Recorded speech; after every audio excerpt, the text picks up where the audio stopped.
एक बार एक जंगल में एक राजा के यहाँ चोरों ने चोरी की। कहानी छोटी सी है, सुनना।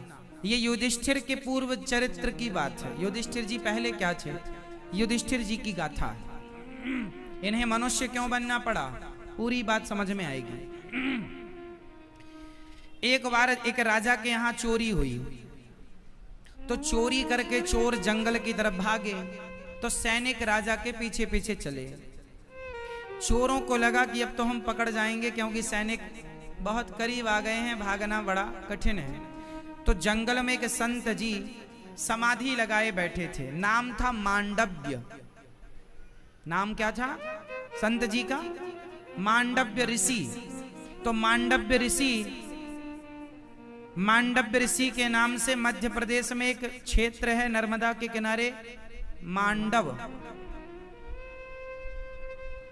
आज भी वहां पर वो अवशेष हैं, हम गए हैं वहां पर।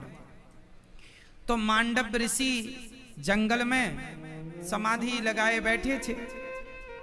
उनकी कुटिया में चोरों ने राजा का चुराया हुआ धन वहां रख दिया, क्योंकि अब वो तो बचने वाले थे नहीं। तो राजा का धन रख दिया संत की कुटिया में और चोर वहां से भाग गए। राजा के सैनिकों ने देखा कि चोर का चुराया धन तो बाबा की कुटिया में रखा है।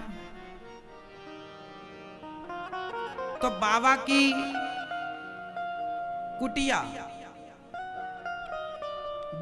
कुटिया में धन पाया। तो चोरों ने कहा बाबा चोर है, हमारे डर से समाधि लगाए बैठा है। संत को राजा के सैनिकों ने चोर मान लिया और राजा को वहां सूल गाड़ दिया। सूल जानते हैं? सूल होता है पैना सा, जिसमें नुकीला होता है, लोहे का होता, जमीन में गाड़ा। और भाला, वो भाला समझते हैं? भाला जैसा होता है नुकीला, तो भाला की तरह वो गाड़ दिया जमीन में और संत जी को ऊपर बिठा दिया नुकीले उसमें। तो संत जी का पूरा शरीर नीचे से चिरता हुआ, फटता हुआ वो भाला सिर से निकल गया और बाबा जी लटके हैं। चूंकि समाधि असली है, संत जी असली हैं, तो उन्हें भाला में लटका दिया, सूली पर चढ़ा दिया। सूली मतलब फांसी नहीं, भाले पर। अब पूरा शरीर रक्त रंजित हो गया, पूरा शरीर लहू लुहान हो गया। धन लेकर के सैनिक तो चले गए। बाबा जी की समाधि असली थी, जस के तस पड़े रहे। जब संत जी की समाधि खुली तो उन्होंने अपने आप को देखा कि सूल में छिदे हुए हैं, चल नहीं सकते, अब तो सूल ही घुसा है अंदर। तो संत ने यमराज को बोला, है यमराज यहां आओ, मेरा हिसाब किताब निकालो। मैंने कौन सा पाप किया है जिसके कारण मुझे ये सूल का दंड मिला? मेरे शरीर को सूल ने भेद दिया, बड़ा दर्द हो रहा है मुझे, बताओ यमराज। मैं इतने बड़े संत थे, इतने बड़े शक्तिशाली साधक थे। यमराज जी को बुलाया, यहां आओ। यमराज जी आए। जी महाराज, मेरा हिसाब निकालो। निकाला गया। मैं किस पाप के कारण सूल पर लटका, जल्दी बताओ। यमराज जी ने हिसाब किताब निकाला, खंगाल करके देखा तो कहा कि महाराज, पिछले जन्म में जब आप 3-4 साल के बच्चे थे, छोटे से थे, तो आपने ये बरसात में बन्ना उड़ता ना, बन्ना, हम लोग बन्ना बोलते, वो उड़ता रहता छोटा सा, छोटे छोटे पंख उड़ते हैं, है ना? हाँ, ऐसे ऐसे चलता, पंख बड़े बड़े उसके उड़ता रहता, बरसात में ही मिलता है। अभी बन्ना बन्नी